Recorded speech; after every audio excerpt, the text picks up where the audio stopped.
मैं भारतीय जनता पार्टी के डेलीगेशन को लेकर चीन पहुंचा। जब मैं शंघाई गया तो वहां जो मंगोलियन वंश के चाइनीज थे वर्ल्ड में, उन्होंने प्राइवेट पब्लिक इन्वेस्टमेंट लाकर चाइना का मॉडल बनाया जो कम्युनिस्ट पार्टी के विचारों के खिलाफ था। तब मैंने उनको पूछा, आप कैसे कम्युनिस्ट हो?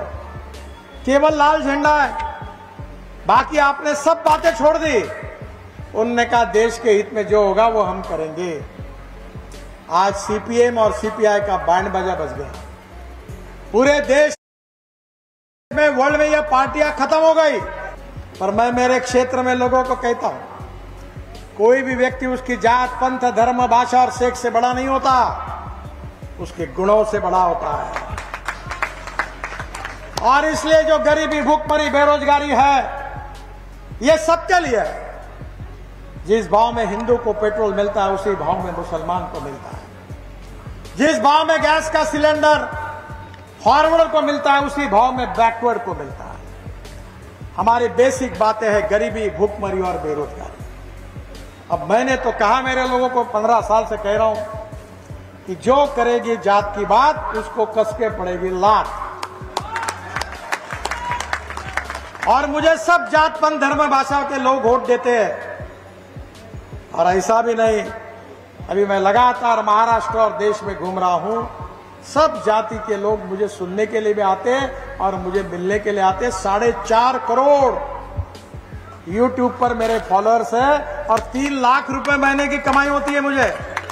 लोग वीडियो सुनते हैं। तो मैं आपको बताना चाहता हूं कि आपका सही सवाल गरीबी, भूखमरी, बेरोजगारी है। पढ़िए, अच्छी शिक्षा प्राप्त करिए, अच्छा उत्पादन कृषि में बढ़ाइए, कृषि माल कर प्रक्रिया करने वाले उद्योग शुरू करिए। 24 घंटे बिजली चाहिए, पीने का पानी चाहिए, गरीब को मकान चाहिए। मैंने ये सब करके दिखाया। गिरिराज जी आए मेरे पास, मैंने मेरे क्षेत्र में 15,000 युवाओं को रोजगार दिया। उसमें से 200 भी मेरे जात के नहीं है। मैं स्मार्ट विलेज बना रहा हूं और जो गरीबों के लिए काम करता हूं, उसका टर्नओवर 2,500 करोड़ है। ये संभव है। और इसलिए मैं आपको बताना चाहता हूं कि किसानों की, हमारे देश की जनता की गरीबी, भूखमरी और बेरोजगारी, जिनको समाप्त करने में पूरी तरह फेल्यूर हुए, जो फेल हो गए, वो अब जाति जाति को जलाकर, जात, पंथ, धर्म, संप्रदाय को लड़ाकर जातिवाद की और सांप्रदायिकता की राजनीति करते हैं। जब कन्विंस करना मुश्किल होता है तो कंफ्यूज करने की कोशिश करती है, उससे बच के रहिए।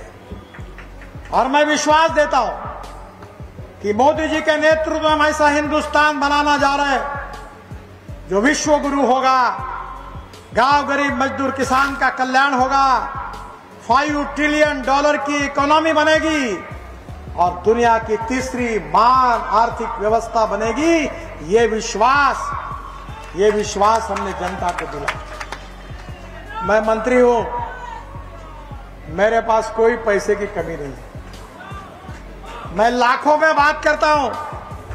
मैं बिहार में केवल 80,000 करोड़ के ग्रीन हाईवे बना रहा हूं। गंगा के ऊपर 13 ब्रिज बना चुका हूं।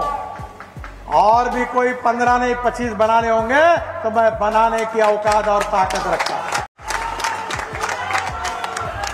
आप बोलोगे पैसा कहां से आएगा? यही तो मेरा फॉर्मूला है।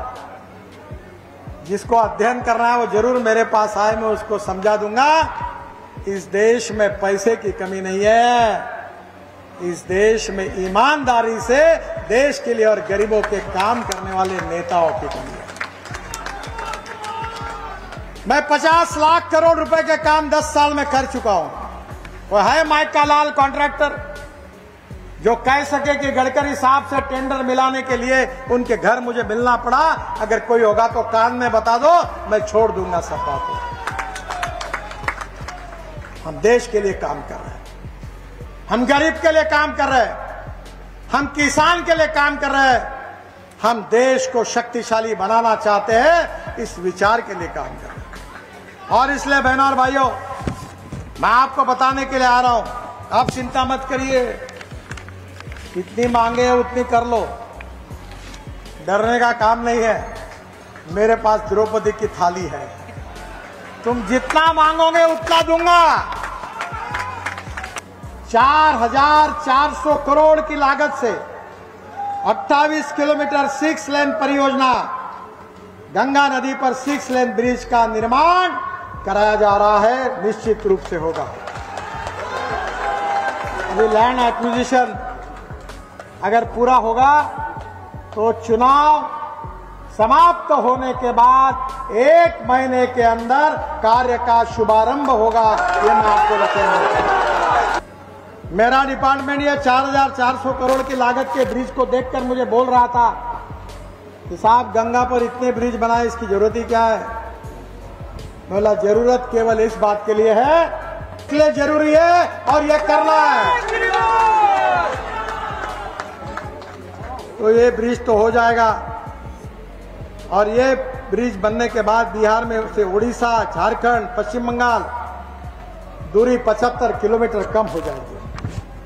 फिर एक एलिवेटेड रोड का निर्माण जिसकी मांग गिरिराज जी ने की थी, कापसिया चौक से बेगूसराय जेल क्षेत्र तक 256 करोड़ की लागत से 4 किलोमीटर 4 लेन एलिवेटेड रोड निर्माण कराया जा रहा है।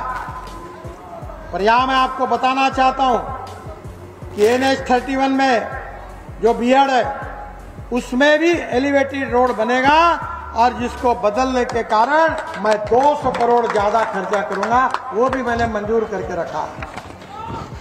बेगूसराय में रेलवे ओवरब्रिज, बरौनी जंक्शन में 35 करोड़ की लागत से आरओबी का भी निर्माण, जिसमें थर्मल प्लांट और फर्टिलाइजर प्लांट की कनेक्टिविटी में सुधार हो जाएगा।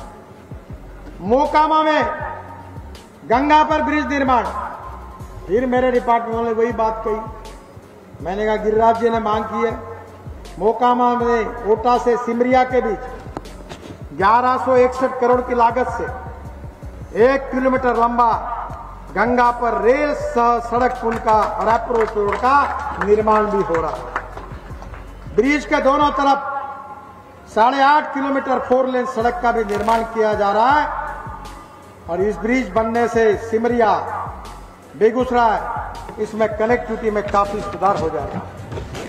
मुंगेर में गंगा नदी पर रेल रोड ब्रिज का निर्माण, हमारे गंगा पर बने rail road bridge Shri Krishna Setu के साथ 14.5 किलोमीटर के अप्रोच रोड का निर्माण होने से खड़गिया, बेगूसराय जाने आने की बहुत सुविधा होगी। उत्तर बिहार से मुंगेर आने जाने वालों को 70 किलोमीटर की चक्कर काटकर मोकामा से राजेंद्र पुल तक, ये जो 75 किलोमीटर दूर भागलपुर के विक्रमशील पुल का विकल्प भी चुनना पड़ता था, अब पुल बनने से आवागमन आसान हो जाएगा। मुंगेर खगड़िया के बीच 100 किलोमीटर की दूरी कम होगी, 3 घंटे का समय बचकर वह मुंगेर बेगूसराय 20 किलोमीटर की दूरी और कम हो जाएगी।